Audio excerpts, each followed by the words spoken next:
سورۃ الجن یہ ہے اب وہ سورت کے جو اس میں کسی جوڑے وغیرہ کا معاملہ نہیں ہے، منفرد ہے، اکیلی سورت ہے، اور یہ واحد سورت ہے کہ جس میں اتنی تفصیل کے ساتھ جنات کا معاملہ آیا ہے۔ ایک سورت ہم پڑھ چکے ہیں کہ جس میں مسلسل خطاب ہے، یا معشر الجن والانس فبأي آلاء ربكما تكذبان، 31 مرتبہ تو یہی آیت آئی ہے۔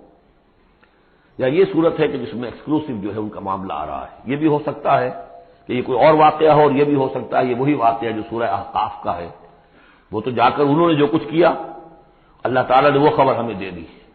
اب یہاں پر حضور کو بھی وحی کے ذریعے سے مطلع فرمایا اور مزید تفاصیل آ گئی۔ یہ بھی ہو سکتا ہے یہ اور جنات ہو۔ بسم اللہ الرحمن الرحیم، قل اوحی الی انہ استمع نفر من الجن، کہہ دیجئے اے نبی کہ میری جانب وحی کی گئی ہے کہ جنوں کی ایک جماعت نے سنا۔ کس کو سنا؟ قرآن کو سنا۔ فقالوا انا سمعنا قرآنا عجبا، انہوں نے کہا ہم نے سنا ہے ایک بہت ہی دل کو لبھانے والا قرآن، یہدی الی الرشد، جو نیکی اور رشد اور ہدایت کی طرف رہنمائی کر رہا ہے۔ فآمنا بہ، تو ہم تو ایمان لے آئے۔ اس وقت بھی میں نے کہا تھا یہ لمحہ فکریہ ہے، ایک دفعہ کیا اجتماع ہے قرآن کا، اور وہ بندے کہاں سے کہاں پہنچ گئے، داعی بن گئے۔ ہمارا کیا حال ہے؟ ہم نے اس معنی میں قرآن کبھی پڑھا ہی نہیں، سنا ہی نہیں۔ سنتے ہیں تو خیبر میل کی سپیڈ سے جو پڑھ رہا ہوتا قاری، 5 دن میں پورا قرآن، 6 دن میں پورا قرآن، اور اشتہار دیے جا رہے ہیں۔ یہ ہے ہمارا ریچول۔ یہاں تو 20 منٹ میں ہو جاتی ہے، یہاں 30 منٹ، یہاں چلو، وہاں اور اس سے بھی کم میں ہو جاتی ہے، وہاں چلو۔ قرآن کا نتیجہ تو یہ نکلنا چاہیے وہ آپ کو پوزیس کر لے، جانے نہ دے۔ انا سمعنا قرآنا عجبا یہدی الی الرشد فآمنا بہ ولن نشرک بربنا احدا، اب ہم کبھی بھی اپنے رب کے ساتھ کسی کو شریک نہیں ٹھہرائیں گے۔ وانہ تعالی جد ربنا، اور یقیناً ہمارے رب کی عزت شان بہت بلند ہے۔ متخذ صاحبۃ ولا ولدا، اس نے نہیں اختیار کی نہ کوئی بیوی اور جورو، نہ کوئی اولاد۔ وانہ کان یقول سفیہنا علی اللہ شططا، اور یقیناً ہمارا جو بے وقوف ہے بڑا، مراد یہاں پہ ہے وہی عزازیل، ابلیس، لعین، وہ چونکہ ہمارا ذرا بڑا بڑگر ہے، تو وہ جو کچھ کہتا رہا ہے اللہ کے بارے میں، وہ باتیں جو ہیں وہ بہت ہی غلط تھیں، شطط، خلاف حقیقت۔ وَأَنَّا ظَنَنَّا أَن لَّن تَقُولَ الْإِنسُ وَالْجِنُّ عَلَى اللَّهِ كَذِبًا، ہم تو اس گمان میں رہے، خوش گمانی میں، کہ جن اور انسان اللہ تعالیٰ کے اوپر جھوٹ نہیں باندھیں گے، لیکن وہ بدماش تو جھوٹ باندھتا رہا۔ ہم نے اپنی شرافت میں اس کی بات کو مان لیا۔ وَأَنَّهُ كَانَ رِجَالٌ مِّنَ الْإِنسِ يَعُوذُونَ بِرِجَالٍ مِّنَ الْجِنِّ فَزَادُوهُمْ رَهَقًا، اور یہ کہ جو انسانوں میں سے مرد ہیں وہ جنات کے مردوں میں حفاظت پکڑتے ہیں۔ یہ ہوتا تھا ان کا طریقہ، وہ سمجھتے تھے کہ بیابان میں جو ہے جنات رہتے ہیں اور وہ ان کے جو ہیں سردار بھی ہیں، تو اب راستے نے پڑاؤ ڈالا ہے جنگل میں، تو سب سے پہلے کہتے تھے کہ ہم اس جنگل کے، اس بیابان کے جنات کی ہم پناہ میں آتے ہیں۔ اب وہ سنتے ہوں گے یہ بے وقوف، یہ آدم کی اولاد، ہمارے تو جد امجد کو نکال دیا گیا جنت سے اس لیے کہ اس کو سجدہ نہیں کیا، یہ ہمیں معبود بنائے بیٹھے ہیں، ہماری پناہ طلب کر رہے ہیں۔ لہذا ان میں اور سرکشی پیدا ہو گئی اور اکڑ گئے کہ یہ انسان ہو کر یہ ہماری پناہ مانگ رہے ہیں، ہم سے طلب کر رہے ہیں پناہ، تو اس سے ان کے اندر اور زیادہ سرکشی پیدا ہو گئی۔ وَأَنَّهُ كَانَ رِجَالٌ مِّنَ الْإِنسِ يَعُوذُونَ بِرِجَالٍ مِّنَ الْجِنِّ فَزَادُوهُمْ رَهَقًا وَأَنَّهُمْ ظَنُّوا كَمَا ظَنَنتُمْ أَن لَّن يَبْعَثَ اللَّهُ أَحَدًا، اور دیکھو انہوں نے بھی ایسا ہی سمجھا جیسا کہ تم نے سمجھا ہوا ہے کہ اللہ کسی کو نہیں اٹھائے گا۔ اس کے دو معنی ہیں، یعنی بعد سے بعد الموت کوئی نہیں ہے، مرنے کے بعد بھی اٹھنا نہیں ہے، اور یہ بھی کہ شاید اب اللہ کسی اور کو رسول بنا کر نہ بھیجے، أن يبعث الله أحدا، اس لیے کہ 600 برس بیت چکے تھے، وہ تورات سے واقف تھے جو سورہ احقاف میں تذکرہ آیا ہے، فترت وہی 600 برس، اور یہ طویل طویل وقفہ تھا نبوت کا، کہ کوئی نبوت کوئی رسالت دنیا میں نہیں تھی، اور ان کو یقیناً اس سے خیال ہوا ہوگا کہ بس اب ختم ہوا معاملہ، اب کوئی اور رسول نہیں آئے گا۔ وَأَنَّا لَمَسْنَا السَّمَاءَ، اور ہم نے ذرا ٹٹولا آسمان کو، ہم نے چاہا کچھ خبریں وبریں لے کر آئیں ذرا غیب کی، فَوَجَدْنَاهَا مُلِئَتْ حَرَسًا شَدِيدًا وَشُهُبًا، تو ہم نے تو پایا اس کو کہ وہ بھرا ہوا ہے سخت چوکیداری سے اور انگارے رکھے ہوئے ہیں ہمیں کھدیڑنے کے لیے۔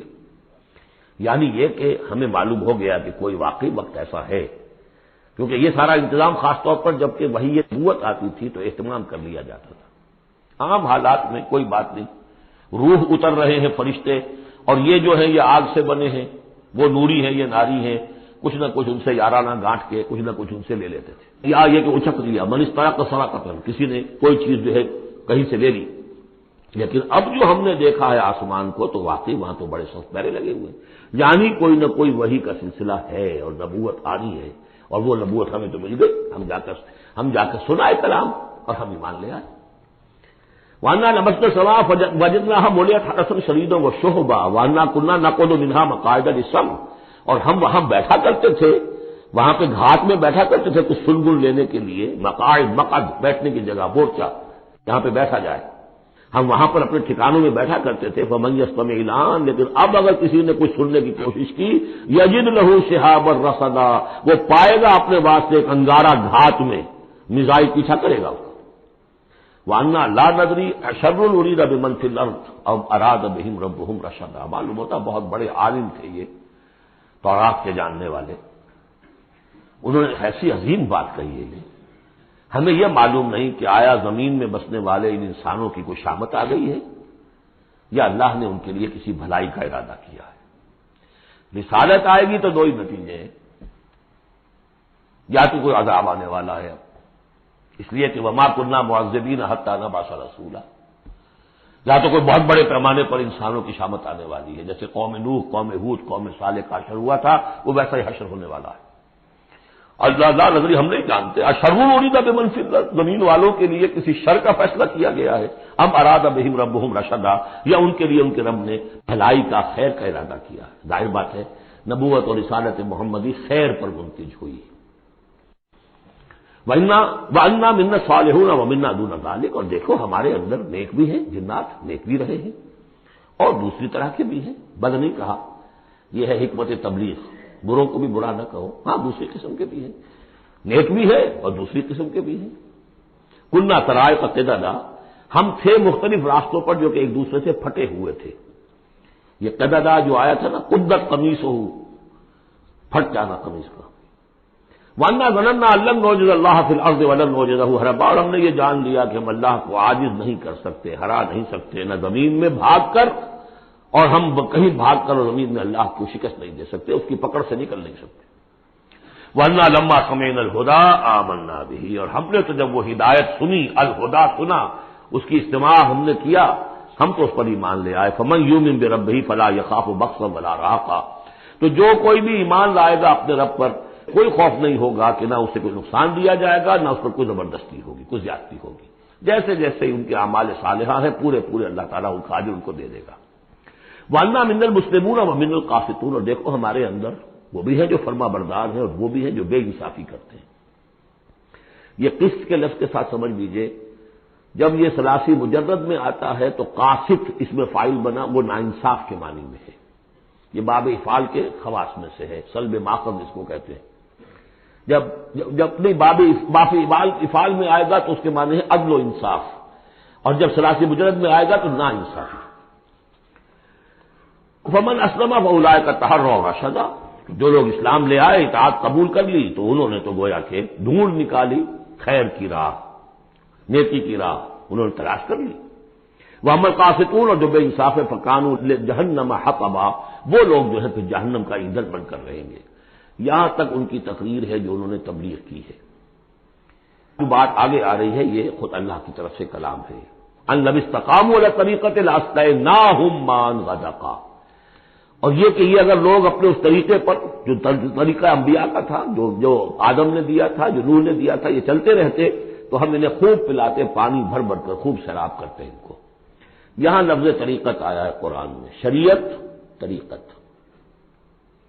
ثم جعلناک علی شریعۃ من الامر، شریعت اور یہ طریقت دونوں کا مفہوم ایک ہے، طریقہ اور شریعت، لیکن یہ کہ اس کا استعمال ہو رہا ہے کہ شریعت سے مراد لی جاتی ہے جو دین کا قانون ہے، اس کے ظاہری پہلو، قانونی پہلو، اور طریقت اسی کے باطنی پہلو کا نام ہے کہ ایک نماز ہے، وضو کیسے کرو گے، کیا فرائض ہیں، کیا نوافل ہیں، کیا کام رہ گیا تو وضو نہیں ہوا، یہ شریعت بتائے گی، یہ آپ کو فقیہ بتائیں گے، یہ آپ کو مفتی حضرات بتائیں گے، لیکن نماز کی اصل روح تو ہے خشوع اور خضوع، حضور قلب، یہ پھر طریقت کی طرف منتقل کر دیا گیا. بدقسمتی سے پھر ان کو پھاڑ دیا گیا، وہ علیحدہ علیحدہ ہو گئے. یہ سب چیزیں یکجا ہونی چاہیے تھی. اور جو ہمارے اولین صوفیاء ہیں وہ بہت بڑے عالم بھی تھے، ایسے نہیں تھے کہ صرف صوفی تھے، وہ بہت بڑے مفتی بھی ہوتے تھے. بلکہ اولین کیا، اس طور میں بھی جو میں نے آپ کو بتایا تھا کہ قاضی صلاح اللہ پانی پتی رحمۃ اللہ علیہ، وہ مفتی بھی ہیں، مفسر بھی ہیں، محدث بھی ہیں، اور بہت بڑے مرشد بھی ہیں. میرزا مظہر جانے جانا شہید کے خلیفہ ہیں، جنہیں شیعوں نے قتل کیا، شہید کیا. اور یہ سب شیخ احمد سرہندی رحمۃ اللہ علیہ کا جو سلسلہ ہے، سلسلہ مجددیہ نقشبندیہ، اس کے بزرگ ہیں. وہ ہیں وہ جامع و صفات لوگ. لنفتنہم فیہ، اور یہ بھی جو ہم کو پانی پلاتے اور سیراب کرتے، یہ بھی اس لیے تاکہ ان کو اور جانچے اور پرکھے اور امتحان لیں. ایک امتحان غربت میں ہے، ایک امتحان تمنگری میں ہے. ایک امتحان فاقے میں ہو رہا ہے، ایک امتحان ہو رہا ہے کہ کثرت سے ہم نے دے رکھا ہے. ومن یعرض عن ذکر ربہ، اور جو کوئی بھی اعراض کرے گا اپنے رب کے ذکر سے، یسلکہ عذابا صعدا، تو وہ چلے گا، وہ ڈال دے گا اس کو چڑھتے عذاب میں اللہ تعالیٰ، ایسے عذاب میں صعدا جس کی شدت بڑھتی چلی جائے گی. وان المساجد للہ فلا تدعوا مع اللہ احدا، اور دیکھو مسجدیں اللہ کے لیے ہیں. مسجد سے مراد مسجد سجدے کی جگہ بھی ہے، اور مسجد سے مراد سجدے کے یہ اعضاء بھی ہیں. یہ پیشانی اور یہ ناک اور یہ ہاتھ اور یہ پاؤں، ایڑیاں اور وہ پنجے، یہ سارے جو ہیں جو جسم کے حصے ہیں. یہ مسجدیں بھی اور سجدے کی جگہ بھی للہ ہے، سب اللہ کی ملکیت ہے. فلا تدعوا مع اللہ احد، اللہ کے ساتھ کسی اور الہ کو مت پکارو. وانہ لما قام عبد اللہ یدعوہ قالوا یکونون علیہ لبدا، اور یہ اب یہاں پھر قول آ گیا ہے انہی کا جنات کا کہ جب وہ عبداللہ کو ہم نے دیکھا، وہ کھڑا تھا، وہ قرآن پڑھ رہا تھا، وہ نماز پڑھا رہا تھا. لما قام عبداللہ یدعوہ، اسے پکار رہا تھا اللہ کو، اللہ کا بندہ. قالوا یکونون علیہ لبدا، وہ تو ایسے ہو رہے تھے سننے والے گویا کہ اس کے اوپر ٹھٹ کے ٹھٹ جمع ہو جائیں گے وہاں پر، لیکن یہ کہ وہ ایمان نہیں لا رہے تھے. قل انما ادعو ربی، کہہ دیجئے اے نبی صلی اللہ علیہ وسلم، دیکھو میں پکارتا ہوں اپنے رب کو، ولا اشرک بہ احدا، اس کے سوا میں کسی اور کو شریک کرنے کے لیے تیار نہیں. قل انی لا املک لکم ضرا ولا رشدا، کہہ لیجئے مجھے کوئی اختیار حاصل نہیں ہے تمہارے لیے، نہ کسی نقصان کا اور نہ کسی راہ پر لانے کا، میں تمہیں ہدایت نہیں دے سکتا. وہ آیت یاد کر لیجئے، انک لا تہدی من احببت ولکن اللہ یہدی من یشاء، اے نبی آپ ہدایت نہیں دے سکتے جسے بھی چاہیں، وہ تو اللہ ہی ہدایت دیتا ہے جس کو چاہتا ہے.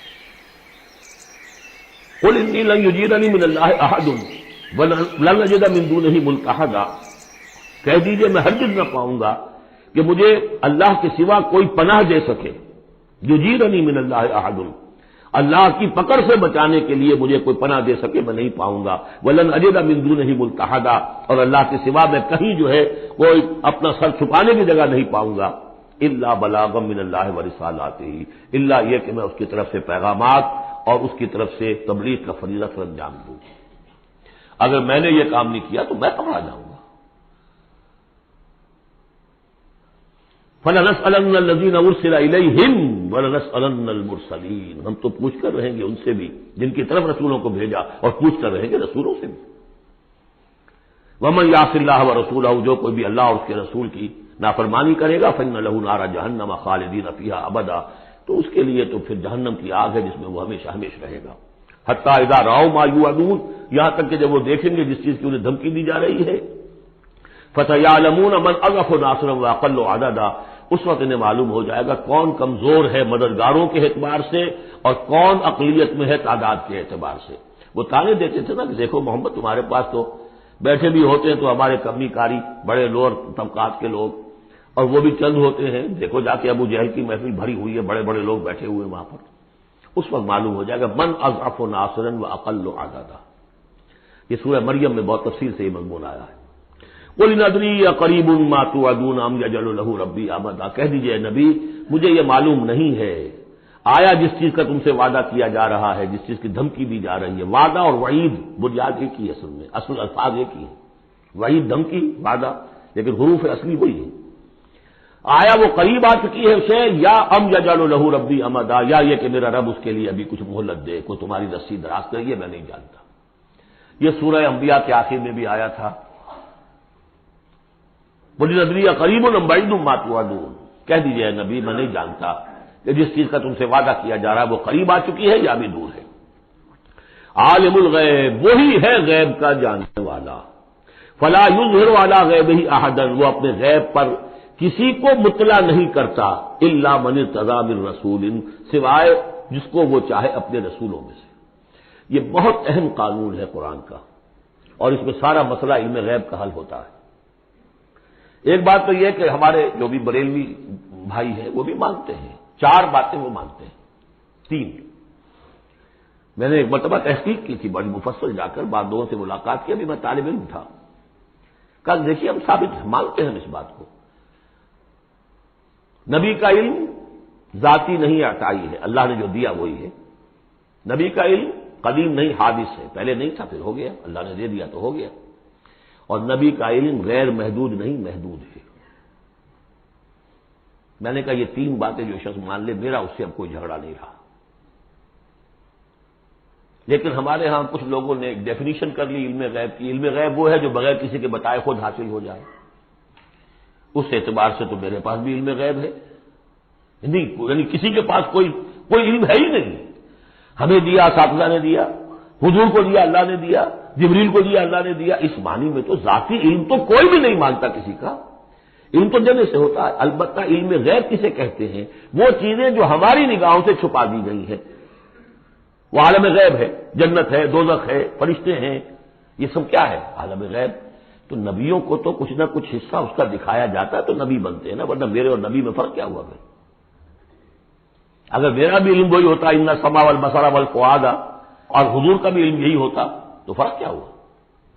حضور نے تو اس دوسرے علم کے اعتبار سے تو صاف کہہ دیا انتم عالم بامور دنیاکم، لیکن حضور کو معراج میں جنت دکھا دی، دوزخ دکھا دی۔ زمین پر رہتے ہوئے آپ نماز پڑھا رہے تھے، استسقاء کی نماز، اسی کے دوران اچانک ایک دفعہ آپ آگے بڑھے، لوگ حیران ہوئے کیا ہوا ہے، ایک دفعہ پیچھے ہٹے۔ لوگوں نے پوچھا بعد میں کہ حضور یہ نماز کا حصہ تھا، یعنی ہم بھی فریضہ ادا کیا کریں اس نماز کے اندر؟ یہ فرمان نہیں، اصل میں میرے سامنے جنت لے آئی گئی، اب بے اختیار میرا ہاتھ بڑھ گیا کہ میں اس کا پھل توڑ لوں، اور میرے سامنے اس کے بعد دوزخ لے آئی گئی، اور اس کا جو بھبکا آیا گرمی کا، اس سے میں بے اختیار پیچھے ہٹا۔ دنیا میں سیر کرا رہے ہیں، بہرحال یہ غیب ہی میں سے ہے، البتہ کل غیب یہ جو مانے نبی کے لیے وہ کافر ہے، اور وہ مانتے ہیں، بریلوی بھی مانتے ہیں، کل غیب کا کوئی سوال ہی نہیں۔ نبی کا علم محدود ہے، نبی کا علم حادث ہے، نبی کا علم عطائی ہے۔ 3 باتیں مان لیجئے، باقی نبی کا علم کتنا تھا کتنا نہیں تھا یہ میں کون ہوں ناپنے والا، اور آپ کون ہیں ناپنے والے؟ دیا اللہ نے جو دیا، بتایا جو بتایا، اللہ اللہ خیر صلی اللہ۔ تو یہ عالم الغیب وہ ہے غیب کا جاننے والا، فلا یظہر علی غیبہ احدا، تو وہ نہیں مطلع کرتا اپنے غیب پر کسی کو، ہاں الا من ارتضی من رسول، سوائے اپنے رسولوں کے۔ کذالک نوری ابراہیم ملکوت السماوات والارض، یہ ہم نے پڑھ چکے، ابراہیم کو بھی ملکوت دکھائے، حضور کو معراج کی سیر کرائی۔ الا من ارتضی من رسول فانہ یسلک من بین یدیہ ومن خلفہ رصدا، جس کو رسول بناتا ہے، غیب کی خبریں دیتا ہے، پھر اس کے آگے اور پیچھے وہ اپنے باڈی گارڈ رکھتا ہے، چوکیدار رکھتا ہے۔ یسلک من بین یدیہ، اس کے سامنے بھی، ومن خلفہ، پیچھے سے بھی چوکیدار، حفاظت کرنے والے۔ لیعلم ان قد ابلغوا رسالات ربہم، تاکہ یہ بات بالکل واضح ہو جائے کہ انہوں نے واقعتاً اپنے رب کے پیغامات پہنچانے کا حق ادا کر دیا، جیسا کہ حضور نے پوچھ کر جواب لیا تھا، انا نشہد انک قد بلغت الرسالۃ وادیت الامانۃ وکشفت الغمۃ ونصحت الامۃ، ہم گواہ ہیں حضور۔ واحاط بما لدیہم، اور اللہ تعالیٰ جو کچھ ان کے پاس ہے سامنے سب کا احاطہ کیے ہوئے ہیں، واحصا کل شیء عددا، اور ہر شے کی اس کی جو انوینٹری ہے وہ بڑی مکمل ہے، کوئی چیز وہاں سے غائب ہونے والی نہیں ہے، ہر ایک کا عدد کے ساتھ حساب کتاب کا اسے رکھا ہوا ہے۔ بارک اللہ لی ولکم فی القرآن العظیم ونفعنی وإیاکم بالآیات والذکر الحکیم۔